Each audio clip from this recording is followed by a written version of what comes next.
안녕하세요. 대업에서 반도체 업종과 IT 산업 담당하고 있는 임주성입니다. 5월 9일 덕산 하이메탈 리뷰 진행해 보도록 하겠습니다. 자, 업황과 실적 개선 기대감, 이 부분들이 결국에는 주가에 영향을 미칠 만한 핵심 포인트지 않을까라고 생각을 하고 있습니다. 그래서 이 부분에 대해서 어떤 것이 있는지 대해서 오늘 간단하게 좀 짚어보고 넘어가 보도록 할 거고요.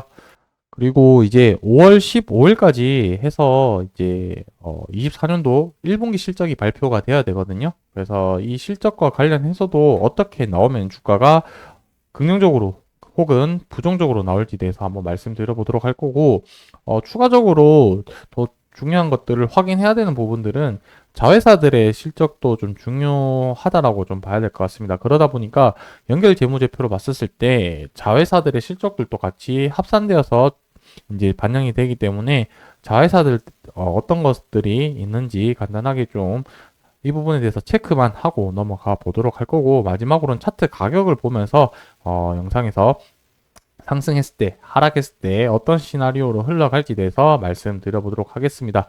자, 좋아요, 구독 한 번씩만 눌러주시고, 오늘은 전체적인 큰 틀에서 포인트들만 한 번씩 좀 짚어보고 넘어가 보도록 할 거고, 그 이후에 이제 다음 영상에서, 추후 영상, 그러니까 추후 영상에서 하나씩 세부적인 내용들을 또 자세하게 다뤄드리도록 하겠습니다. 먼저 이게 마이크로 솔더블이라고 하죠. MSB가 이제 덕산 하이메탈이 이제 생산 공정은 증설을 했고, 이 부분이 이제 곧 실적으로 나타날 가능성이 있기 때문에 이 부분에 대한 뉴스 기사 간단하게 좀 살펴보고 가도록 할 텐데, 솔더블이라는 것 자체가 패키징을 할 때 이제 접합하는 기술이라고 좀 보시면 될 것 같습니다.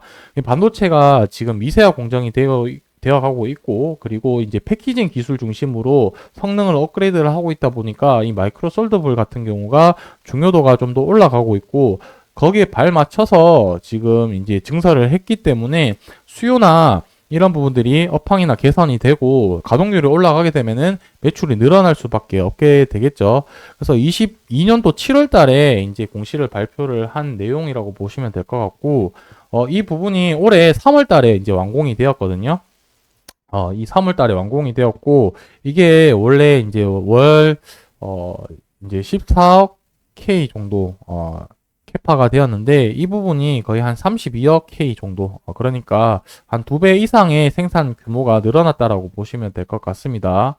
그래서 이 부분이 HBM 쪽으로 해서 마이크로 솔더블이 이제 공급이 되는지 여부를 좀 지속적으로 체크를 해 봐야 될 것 같고, 두 번째로는 작년에 이제 실패했던 반도체랑 디스플레이로 해서 타입 7, 타입 7 제품인 고부가 솔더 페이스트, 국내 고객사 쪽으로 납품이 성공한 걸로 판단이 되어지는데, 이 부분이 매출이 반영이 되는지, 이 부분이 매출이 얼마만큼 늘어난지 실적 발표 이후에 좀 체크를 하고, 이 부분이 제가 이제 주담이랑 통화를 하고 나중에 기회가 된다면 확인을 해서 또 영상에서 하나씩 또 자세히 말씀드려 보도록 하겠습니다.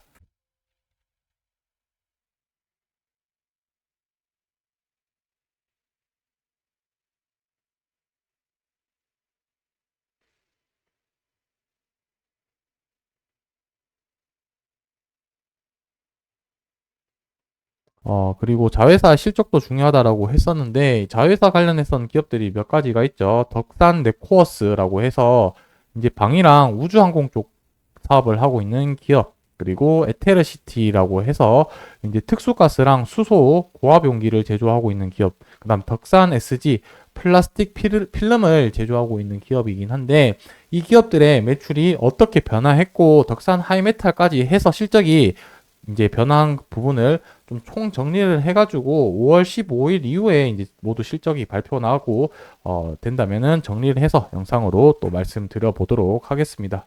제가 앞서서 뭐 자회사도 실적이 중요하고 이제 공장도 캐파 늘려서 캐파도 늘려고 업황도 좋아지고 있다라고 했는데, 결국에 그 모든 것들이 평가받는 게 저는 결국에 실적이라고 생각이 들고 있거든요.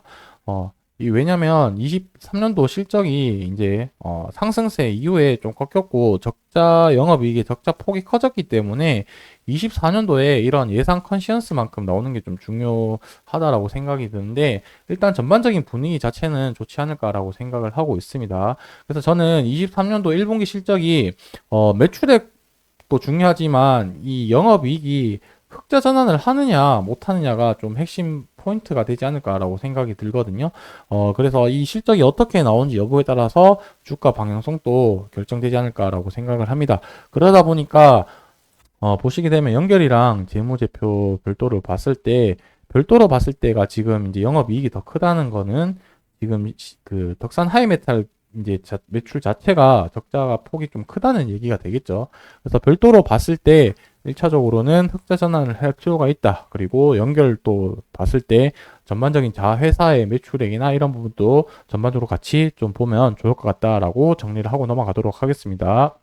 그래서 최근에 주가 흐름은 좀 나쁘진 않은데 이게 실적 개선 기대감으로 반영이 되었는지 안 되었는지는 또 결과를 나와봐야 알겠죠. 삼성전자 같은 경우도 어닝 서프라이즈가 났는데 주가가 선반영되었다라고 해서 실적이 발표를 하고 나서 주가가 떨어지는 경우도 있기 때문에 뭐 단정 지을 수는 없겠죠. 실적이 잘 나온다고 해서 주가 올라가는 것도 아니고 실적이 안 좋다 해서 무작정 주가가 또 하락하는 건 아닙니다. 왜냐하면 뭐 악재가 해소되었다라고 해서 주가가 상승하는 경우도 있다 보니까 실적 발표되고 실적을 분석을 해보고 앞으로 또 전망이 어떻게 될 건지가 더욱 중요한 포인트가 되지 않을까라고 생각을 합니다.